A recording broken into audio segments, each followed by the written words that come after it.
Al-Fatihah.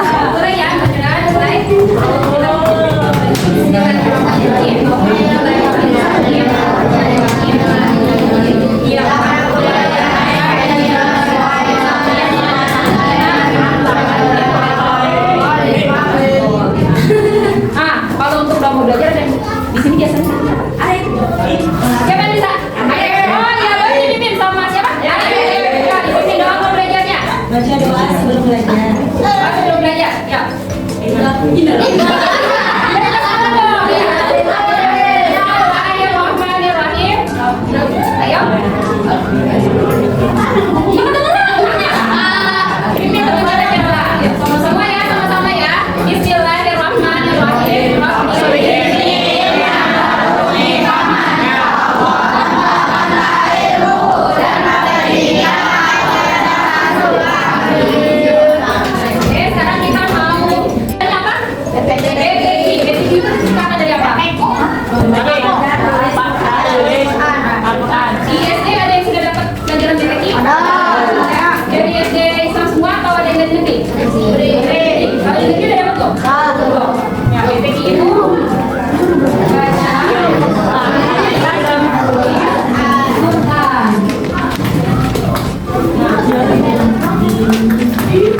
Jadi setelah kita belajar Quran, kita juga harus menulisnya. Menulisnya nanti sama saya yang Nah, sekarang sebelum kita lanjut, boleh dibuka dulu katanya. Ibu mau ngasih adab dalam belajar Quran.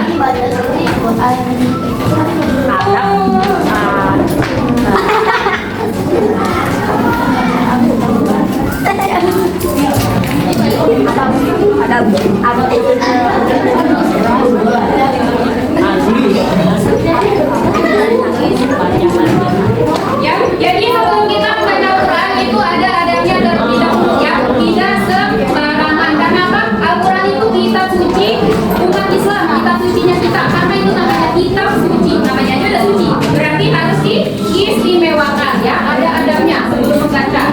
Yang pertama itu ada apa? Saya mau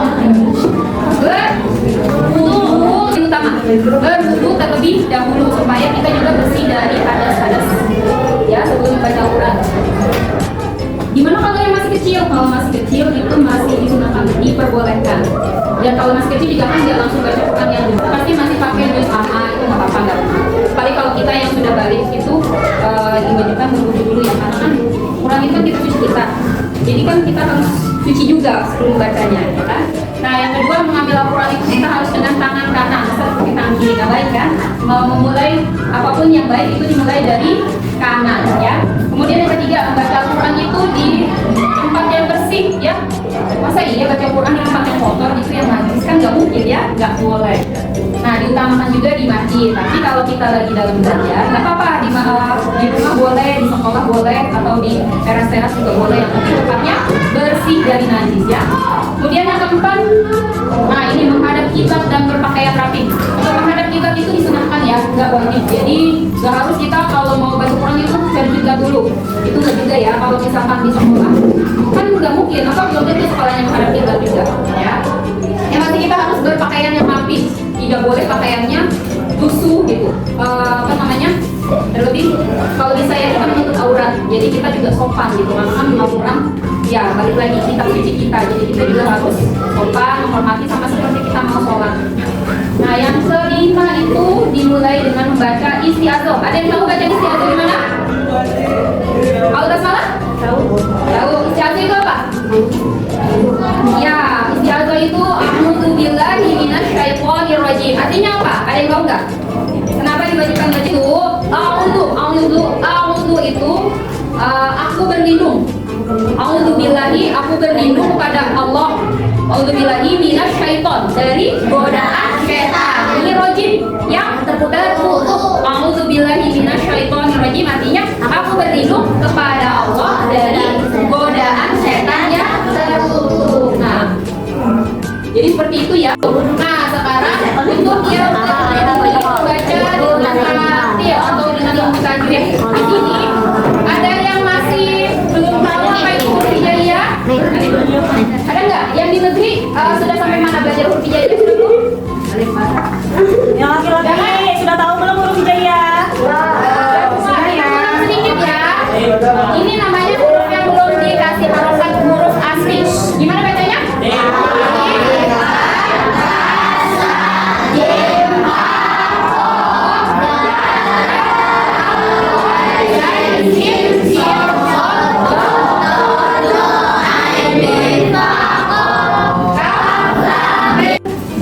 Ini boleh disimpan. Bukan pembagian ini ya.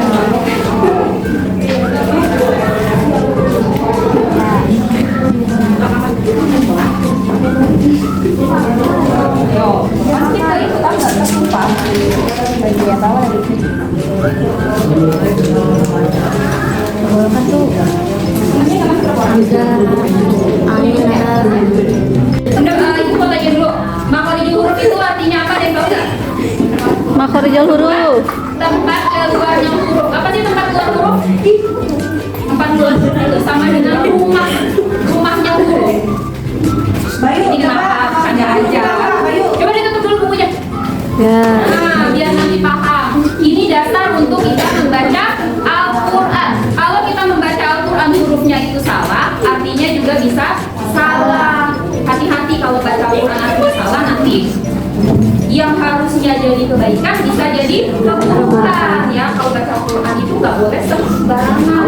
Makanya kita juga harus terus belajar. Walaupun kita udah pintar nih bacanya, belum tentu kita baca juga benar. Ya kan? Bisa jadi saat kita bingung atau lagi itu suaranya kepleset atau hurufnya bisa panjang yang dipendekin, kan nggak boleh ya. Nah ini tempat keluarnya huruf atau makhorijul huruf itu sama dengan rumahnya huruf. Jadi huruf juga punya rumah masing-masing. Kalau huruf itu tidak keluar dari rumahnya, maka gimana? Bisa jadi salah. Sendiri Keluarnya dari lidah. Sendiri saya. Tim berdua cowok. Kalau ada apa nih namanya? Doma, sebelahnya waw sukun, bacanya dua harokat. Nah, taunya nggak tahu berapa harokat? Iya benar dua. Nah ini bacanya ada lebih dari satu harokat ya. Kemudian yang kedua itu ada tenggorokan. Di tenggorokan itu ada 3 bagian, yaitu di pangkal tenggorokan, tengah tenggorokan, sama ujung tenggorokan. Kemudian ada bagian yang ketiga, ada lidah. Itu ada berapa tuh? Ada 10. Ada pangkal lidah paling belakang, pangkal lidah sedikit ke depan. Itu hurufnya apa aja? Tengah lidah, sisi lidah bertemu dengan langit-langit dan sebagainya ya. Kemudian ada bibir. Bagian bibir itu ada bibir bawah, bagian dalam ada juga 2 bibir berikutnya.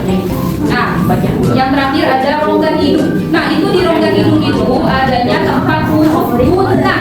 Huruf gunah itu tidak semua huruf bisa gunah. Gunah itu apa? Gunah itu dengung. Jadi bacanya dengung, ya ditahan. Nah, yang termasuk huruf gunah itu cuma 2. Mim bertasdid dan nun bertasdid. Ya, kalau mim biasa sama nun biasa itu juga dia punya sifat gunah. Ya, jadi cuma nah di sini masih bergetar. Apalagi kalau bertasdid ditahan lebih lama nanti bacanya. Lebih lama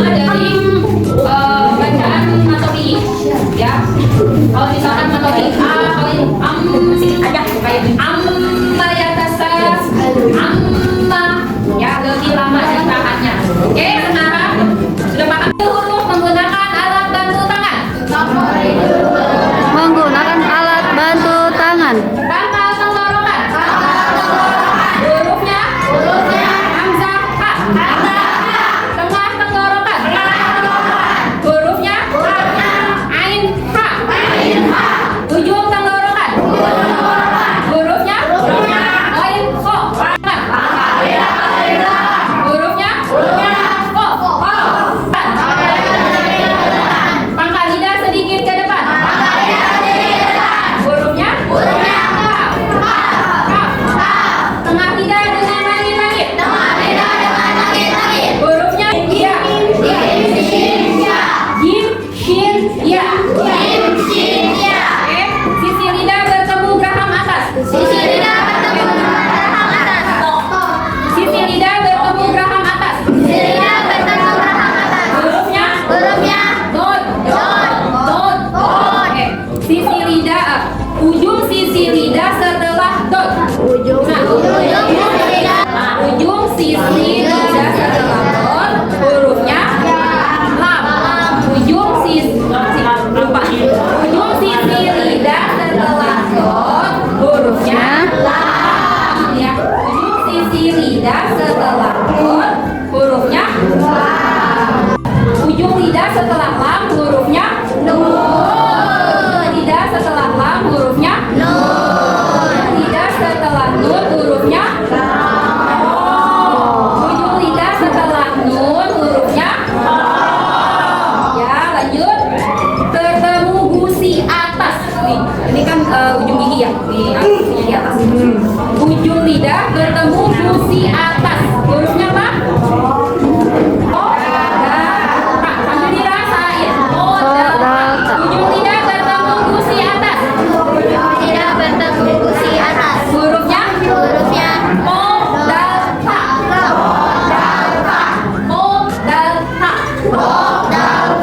Lanjut, ujung lidah di antara gigi atas dan gigi bawah lebih dekat ke bawah. Jadi ujung lidahnya lebih dekat ke gigi yang bawah. Ya, itu hurufnya apa? Son, dai, sin. Apa? Son, dai, sin. Ya. Kemudian ada ujung lidah bertemu ujung gigi depan yang atas. Ujung gigi yang depan ya, bukan yang bawah, bukan yang dalam lidah. Jadi lidahnya agak sedikit. Ya. Apa?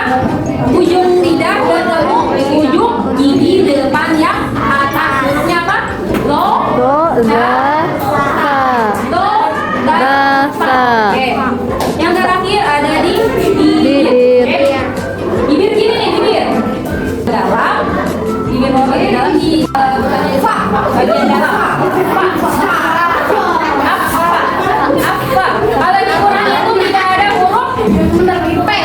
Tidak ada huruf P. Jadi bacanya apa, bukan apa. P. Apalagi kalau bacanya apa? Ada ya? Tidak ada ya? Apa? Oke. Siapa yang nyebut huruf P itu di nama sedikit? Pak. Pak. Jadi Pak, siapa? Ya, jangan nyebut baca huruf P itu jadi Pak. Orang Sunda dong. Tapi ini kan sudah tua dulu. Oh iya. Ya, jadi dibedain ya, biasakan. Pak. Jadi juga bibirnya nanti buka. Ada angin keluar. Pak. Pak. Ya. Nah, siapa yang masih nyebutnya Pak? Sekarang ibu belajar Yang terakhir apa tuh? dua bibir tertutup. Masih ada ya masih. Dua bibir tertutup. Dua bibir tertutup. Bukan berarti bacanya bibirnya sampai tapi itu aslinya bukan kan? Apa sih Pak? Ini Pak. Kamu tidur? Pak. Nah, yang terakhir ada Ini dua bibir bulatan. itu hurufnya Wow. Harus bulat bibirnya kalau wow. Wah. apa namanya? Ada yang udah pernah tahu nggak metode ini? Belum ya?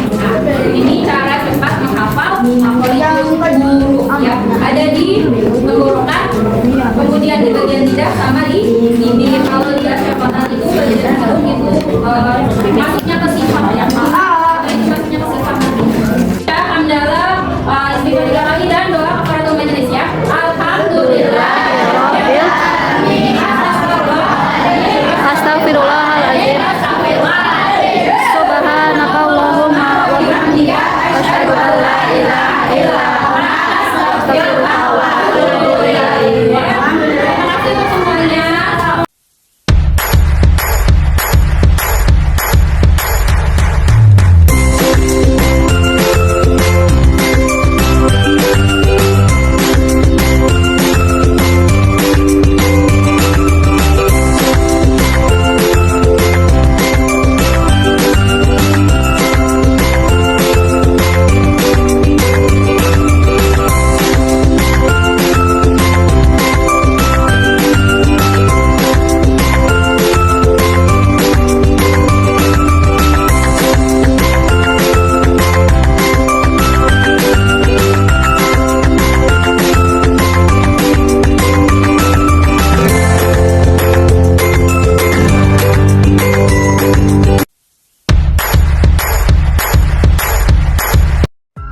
Thank